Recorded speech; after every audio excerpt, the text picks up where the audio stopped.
My name is Carrie, and I work for a place called Prevent Child Abuse Utah.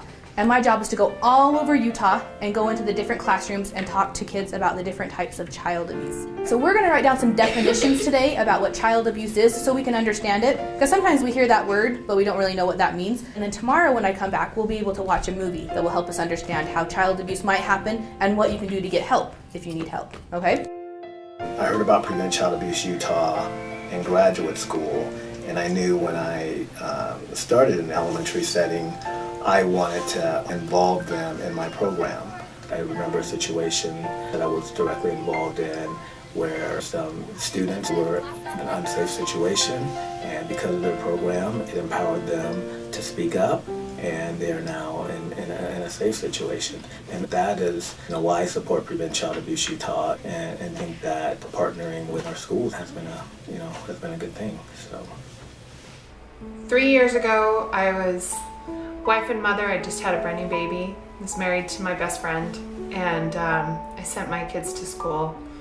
My girls were in 3rd and 6th grade, and they heard the program that Prevent Child Abuse Utah offers. And I had no idea how that would affect my family. I did not know that my husband was sexually abusing my children. And they learned that day that they didn't have to endure that sexual abuse any longer.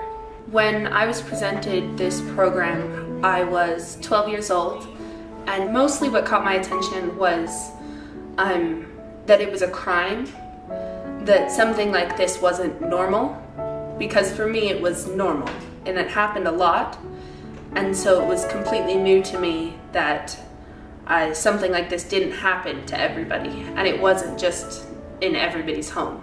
I was about 8 years old when I heard the program, and I kind of thought it was a pointless class, and I was just, head down on my desk, didn't really care. So they went through the class, and it got to the last form of abuse, which was sexual abuse, and I kind of started to realize that was something that was going on to me, and so I started, paying attention in class and listening to what it really was.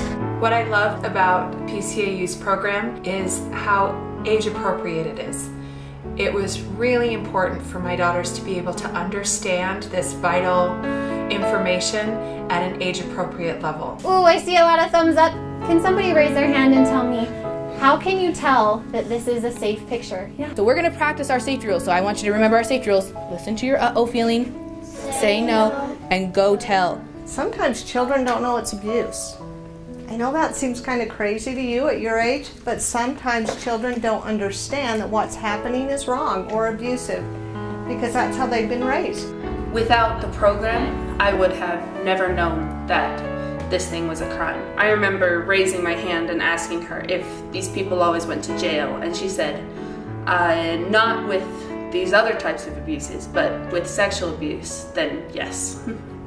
And I was like, oh, because I didn't realize what a serious thing it was. Listen to your uh-oh feelings, say no. Go. The program taught me to try and tell someone, maybe a parent or sometimes a friend, about what's going on and try and seek help. And so my 3rd grader courageously told her friends, who now knew also what sexual abuse was, and she was comfortable in telling them. So she was following the program, and she wanted to tell. Right after the class of the program, I went out to recess, and the program had such an effect that recess I told my friends what was going on. And they were, "You're kidding, right?" And I wasn't. So I made them promise that they would keep it a secret for a while, because I didn't really know what to do at the time about it. I didn't know really who else to tell. Because it was my father who was abusing me, I didn't really have a parent other than my mother that I could tell. The scary thing about child sexual abuse is that the perpetrator can wear a lot of masks. I really considered that we had the perfect family. I had just had our 5th child. We had a boy and 4 beautiful girls. And my husband had 3 master's degrees from Oxford University and was working for the governor of Utah. And I thought I had an idyllic life. One thing I've learned about sexual abuse now that I am a survivor and helping my daughters be survivors is that it is very difficult to recognize an abuser. They don't wear a monster's mask. They are in every demographic and every race, creed, color. Just because you go to church doesn't make you immune. This evil is out there, and the only way to be able to identify it is to empower our children so that they know what behavior is appropriate. I don't think anybody else in my life would have been able to assume or guess or even think that I was being abused at all, because it was never such a weight on my shoulders as it is with somebody who knows what's happening to them. There's no way even the closest people to me would have been able to know if I had not told.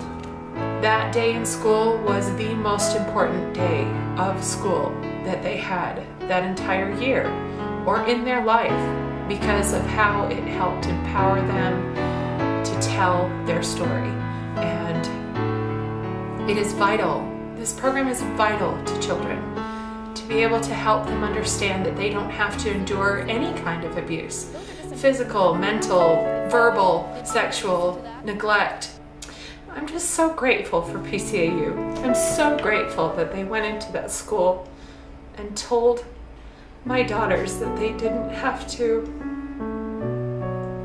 endure sexual abuse any longer. Didn't matter who was perpetrating it against them. They had the right to say no.